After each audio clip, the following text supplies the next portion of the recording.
When we think about the future, we dream of a world very different from now, right? Let me know if I'm wrong, but what if I told you bold guesses for the next 100 years are happening now? Back in 2009, a man named George Friedman said, "The United States stays on top, Japan stays calm, and technology gets exciting." But what made him boldly predicting that? More on that later. Good for us. Today we got cool tech, and everyone might love this wild story. Without any further ado, let's shade light on what was predicted, what came true, and what is about to come. So go ahead and subscribe, then tell us other historic predictions you want to see next, and let's roll into this world of 100-year predictions. At that time, Friedman said the U.S. would lead the world for 100 years, and that's a big idea to think about. In 2025, it has many ships sailing the seas and planes flying high in the sky every day. That is a lot of money, around $28 trillion, and companies building spaceships that travel far into space. China has $18 trillion, and Russia tries to show strength, but the U.S. stays ahead of everyone. Long ago, people ate plants when food ran out during hard times. Very tough. Now the U.S. leads with big plans and new ways of doing things. It's very powerful, even with some arguments at home. Friedman saw it staying number one, and so far it looks strong and steady.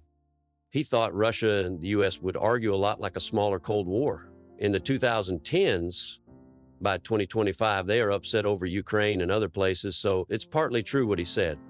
Russia wants to control some areas and tell them what to do, but Poland and its friends push back with help from others. It's not a huge fight like the past, but it's still difficult every day. Friedman guessed they'd have big disagreements, and he's halfway right. Things feel tense, not completely frozen, but very serious. Both sides keep a close eye on each other, wondering what will happen next. Friedman guessed Russia would break apart by now, a big miss on that one. In 2025, it's not gone, but it has many problems all over the place. It has less money because trade is down from other countries, soldiers are tired from long fights, and fewer people live there each year. He later said it might split into parts instead of falling apart completely. Some areas in Russia are unhappy and might try to leave soon. It's not broken yet, but it's unsteady, like a building that could fall any time. Russia's future looks shaky and full of challenges ahead. He said China would split into parts by the 2020s. Big thought there. Today, it's still one country with a strong leader keeping it together well. Money grows slower than before, and some people are not happy with things, but no split has happened yet. Friedman changed his idea later, said it would stay solid instead of breaking up. Like when food was hard to find long ago, China. Stay strong through its troubles every day. No parts falling off, but it has some issues to work on for the future. Turkey getting stronger. That's what he thought would happen soon. In 2025, it's active in places like Syria and speaking up in the Middle East all the time. Money's a bit messy with prices going up fast, but it keeps moving forward no matter what. Back when food was low, people found ways to get by. Turkey finds ways now. It's not the strongest yet, but it's making noise all around the world. Friedman saw it growing, and it's halfway there. Good progress for them to keep moving up. What about Poland growing stronger? Friedman said yes, it would happen. By 2025, it has more money, $750 billion, and helps stop Russia with friends nearby every day. It's not a big group like he wanted, but it's solid with partners who work together. Long ago, hard times made people smart, and Poland's smart now, staying strong. It's getting bigger, just not very fast yet like he thought it might. Friedman's guess was right. It's tall and steady in its place, helping out all the time. Japan getting active. He thought it would get busy by the 2030s.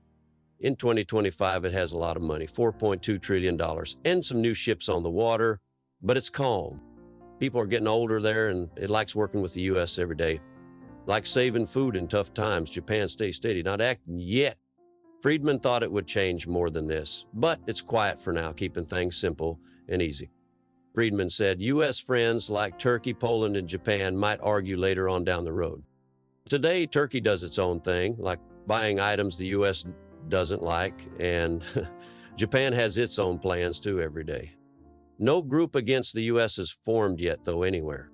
Back when times were tough, people stayed close. Now it's shaky and might change soon. Around 2050, he saw a big fight. U.S. against Turkey and Japan, where space tools in the mix in 2025 is argued. China pushes hard, Russia acts tricky, but no big fight yet anywhere. Fast planes and space tools are real and very interesting to see. Hard times made strange food long ago. This might make strange fights later on. Too early to know, but it's a big idea to think about what might happen next down the line. After that fight, Friedman said the U.S. would have a good time. Lots of money and fun all over. Too early now, but 2025 has exciting technology, already moving fast every day. When tough times improved long ago, people were happy. This might happen too if it goes his way. He thought a fight could bring more money. Sounds good, but it's far away still for now. We'll see if it gets that exciting later on in time. By 2070, Mexico might challenge the U.S. Surprising, huh? In 2025, it's growing, $1.1 trillion. And many people in the U.S. are from there, like in Texas and other places every day.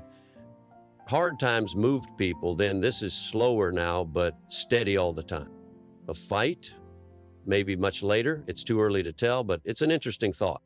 Could Mexico grow big enough to try something down the road? Technology, Friedman loved this part a lot. He saw space bases, fast planes, and robot helpers coming soon. By 2025, spaceships reach the moon, fast planes fly quick, and robots help with many tasks every day. Even living longer is starting with new science all the time. He thought many places, like Japan and Turkey, might get big weapons that make loud bangs soon. In 2025, some could get them, but it's not everywhere yet at all. It's an old idea, getting serious again, with more places thinking about it every day. Tough times made do with less. This might shake things up later. Not all over yet, but it could grow a big thought. To wonder about? A good U.S. time in the 2050s. Friedman's big hope for the future. Technology would lead and old problems would go away over time. Today, tools are great, but arguments at home slow it down some every day. Hard years turned into good ones long ago.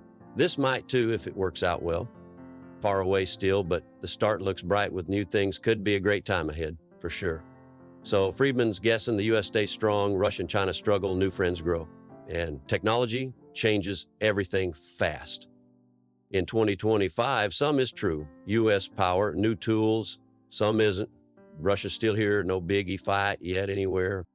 Hard days taught us ways. This future's full of surprises too, but very interesting to guess about.